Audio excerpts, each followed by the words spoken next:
ఐగుప్తు కరువు ప్రభావం కనాను దేశం పైన పడింది. అక్కడ యాకోబు కుటుంబం నివసించేది. ఒకరోజు యాకోబు తన కుమారులతో, ఐగుప్తులో ధాన్యం ఉందని విన్నాను, మీరు వెళ్ళి అక్కడి నుండి కొంత ధాన్యం తీసుకురండి అని చెప్తాడు. చిన్నవాడైన బెన్యామీనును అక్కడ వదిలి వారు ఐగుప్తుకు వెళ్లారు. అక్కడ యోసేపును కలుసుకున్నారు. ఆయనకు సాగిలపడి నమస్కారం చేశారు. వారు అతన్ని గుర్తుపట్టలేదు, కానీ యోసేపు వారిని వెంటనే గుర్తుపట్టాడు. వారిని చూసి బాధతో కన్నీరు పెట్టుకున్నాడు. కానీ అతను వారితో కఠినంగా మాట్లాడి, గూఢచారుల వలె ఉన్నారు అని వారిని గద్దిస్తాడు.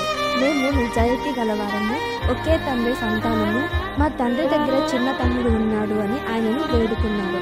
అప్పుడు యోసేపు తమ్ముడిని గుర్తు చేసుకొని బాధపడతాడు. మీలో ఒకరు ఇక్కడే ఉండి మిగిలిన వారు వెళ్ళి మీ తమ్ముడిని తీసుకురండి అని చెప్తారు. వారు కొనిన ధాన్యం తీసుకుని వారక్కడి నుండి